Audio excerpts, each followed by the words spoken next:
దామోదరం సంజీవ గారిని ఎందుకు తీసుకున్నామనంటే ఆయన నాకు చాలా ఇష్టడైన వ్యక్తి, మహానాయకుడు. ఒక కాంగ్రెస్లో పార్టీలో పనిచేసిన నాయకుల్ని మీరు ఎందుకు ప్రేరణగా తీసుకుంటారంటే, మంచి మనుషులు ఎక్కడైనా మేము ప్రేరణగా తీసుకుంటాం. అంబేద్కర్ గారు తెలుగువాడు అవ్వక్కర్లా, మహా గొప్ప మనిషి అయితే చాలు మనకి. గాంధీ గారు తెలుగువాడు అవసరం లేదు, మనం తీసుకుంటాం. పార్టీలకు అతీతంగా ప్రజలకి పనిచేసే ఒక మహనీయులు, మహానాయకుల్ని ప్రేరణ తీసుకున్నాం. రాయలసీమ నుంచి ఎక్కువ మంది ముఖ్యమంత్రులు వచ్చారు.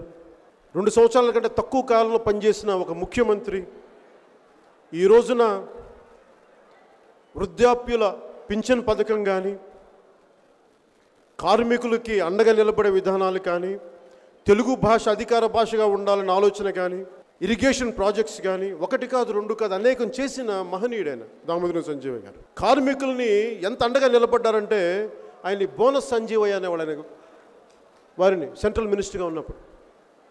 అలాంటి మహా వ్యక్తులు ప్రేరణ తీసుకొని మేము ముందుకు అడిగా. అలాంటి వ్యక్తిని ఒక్కరు పట్టించుకోలేదు. ఇంతమంది ముఖ్యమంత్రులు వచ్చారు. రాయలసీమ నుంచి ఒక మహనీయుడు, ఒక మహాత్ముడు వస్తే అతనికే మీకు గుర్తింపు లేదు.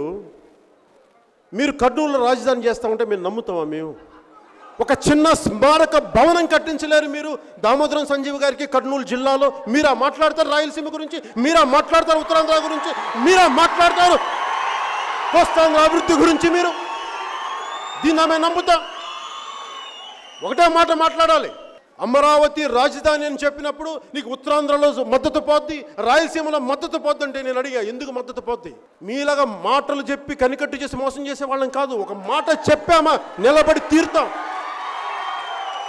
వెనక్కి తగ్గం. మేము ముఖ్యమంత్రులు అయ్యిండు కూడా మీకు ₹1 రిలీజ్ చేయలేకపోయారా? ఒక సగటు ఒక పార్టీ నాయకుడు ₹1 నేను చేయగలిగాను ఆయన స్మారక భవనానికి. మీరు ఎందుకు ఆలోచన రాలా?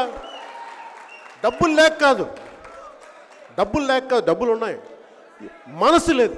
ఈ అణగారిన వర్గాలు ఎదగకూడదన్న ఆలోచనే మీకు స్మారక భవనాన్ని కట్టించాలి. అది నాకు బాధ. మేము నిలబడతాం.